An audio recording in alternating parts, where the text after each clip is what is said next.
warahmatullahi wabarakatuh. Selamat pagi menjelang siang, siswa-siswa Ibu. Pada kesempatan ini, sebelum kita memulai pelajaran, marilah kita berdoa menurut agama dan kepercayaan masing-masing. Semoga ilmu yang kita dapat bisa bermanfaat. Untuk yang beragama Islam, mari kita berdoa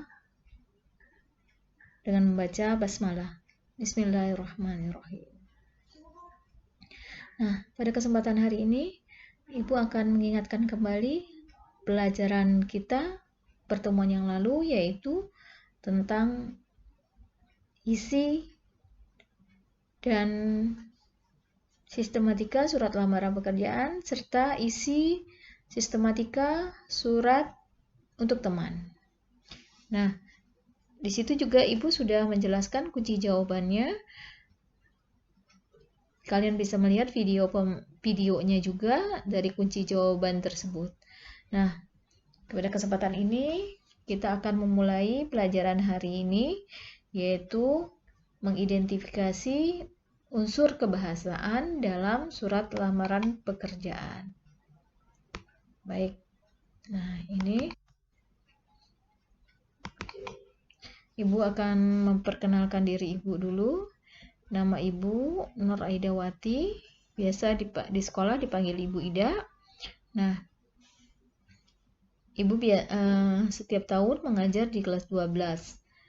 Tahun lalu Ibu sempat mengajar di kelas 10, tapi untuk tahun ini Ibu kembali mengajar di kelas 12. Nah, baik, kita lanjutkan materi kita hari ini. Tujuan pembelajaran yaitu siswa dapat mengidentifikasi unsur kebahasaan dalam surat lamaran pekerjaan.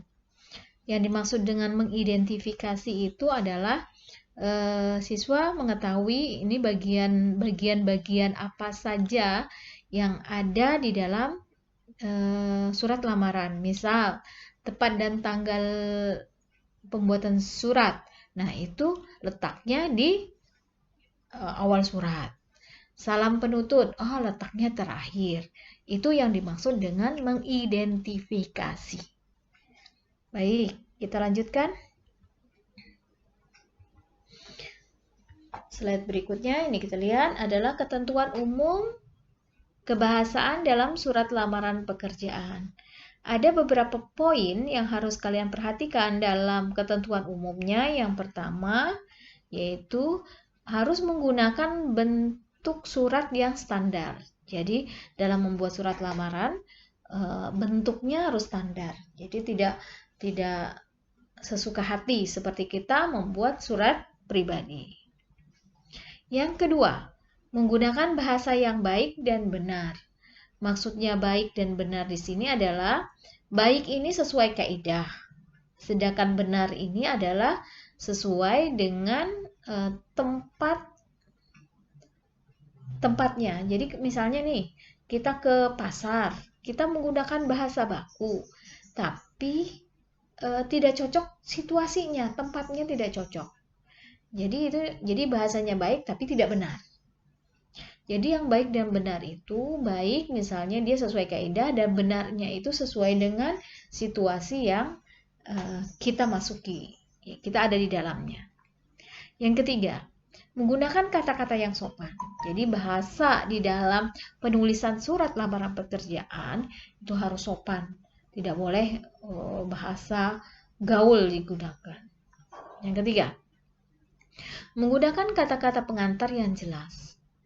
Maksudnya singkat, padat, informatif, dan tepat sasaran. Jadi bahasa-bahasanya harus tidak bertele-tele, ya, tidak ambigu atau tidak pemborosan. Jadi bahasanya harus singkat. Padat di sini artinya maksudnya sudah tersampaikan. Informatif, terjadi kesan mudah dipahami dan tepat sasaran sesuai dengan yang diinginkan. Lalu yang kelima, tulisannya harus bersih.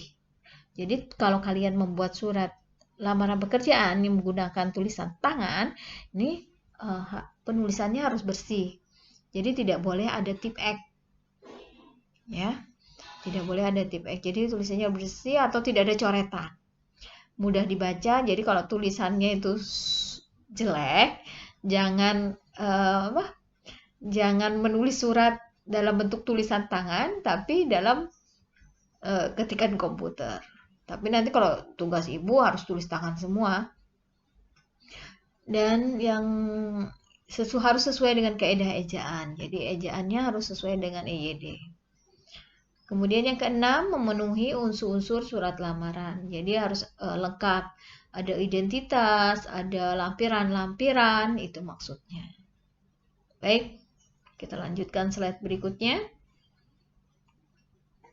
Unsur-unsur kebahasaan surat lamaran pekerjaan.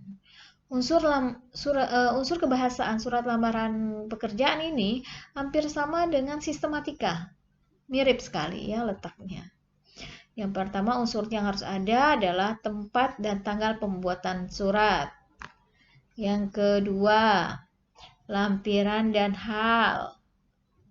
Yang ketiga, alamat surat. Yang keempat, salam pembuka. Dan yang kelima, alinea pembuka. Lanjut, slide berikutnya. Lanjutan.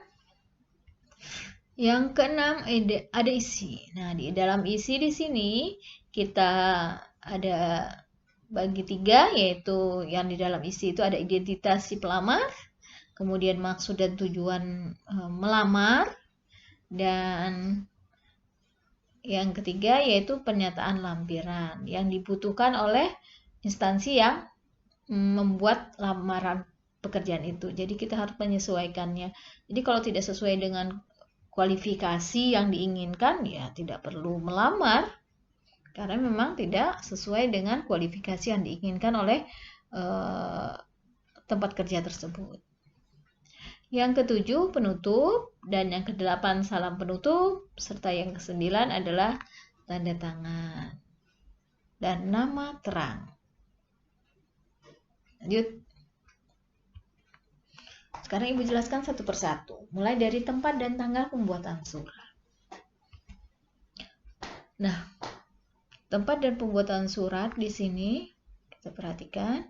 Nah, ini yang sering salah yaitu Jakarta, ini tempat tanggal. Misalnya kita di Samarinda, tidak boleh kita menuliskan Jakarta. Ya, di mana kita tempat kita ya disitulah. Kemudian tanda tidak menggunakan tanda baca, kemudian tanggal 20 Januari, Jan, disingkat, titik, kemudian 2020, titik. Nah, ini salah. Yang benar, Jakarta, 20 Januari, J-nya kapital, Januari, dan tidak menggunakan tanda titik. Kemudian, Samarinda, tanggal ini, kan ada tanggal 1 sampai 9 tuh yang hanya ada 1 digit, itu tidak boleh ditambah kosong di depannya. Jadi harusnya seperti ini. Samarinda, 8 Agustus 2020. A-nya Agustus, yang salah itu kecil, nama bulan itu semua harus huruf kapital. Nah, jadi di sini harus huruf kapital. Lalu nama kota. Nama kota itu harus huruf kapital, kecuali nama unsur makanan atau unsur-unsur yang tidak menyebutkan nama tempat. Nah, misalnya gini, Bali, ada satu kalimat, saya ke Bali membeli jeruk Bali. Nah, saya ke Bali di sana itu nama kota. Sedangkan jeruk Bali itu nama unsur. Jadi nama unsur tidak perlu menggunakan huruf kapital. Nah, di sini kesalahannya juga menggunakan tanda garis-garis seperti ini. Dan bulan 11 tidak boleh. Yang benar diganti dengan nama November. Nah, ini yang benar. Paham maksudnya? Perhatikan di sini. Perhatikan tanda baca dan penggunaan huruf. Lanjut, berikutnya yang kedua, lampiran dan hal. Nah, yang sering salah di sini lampiran dan hal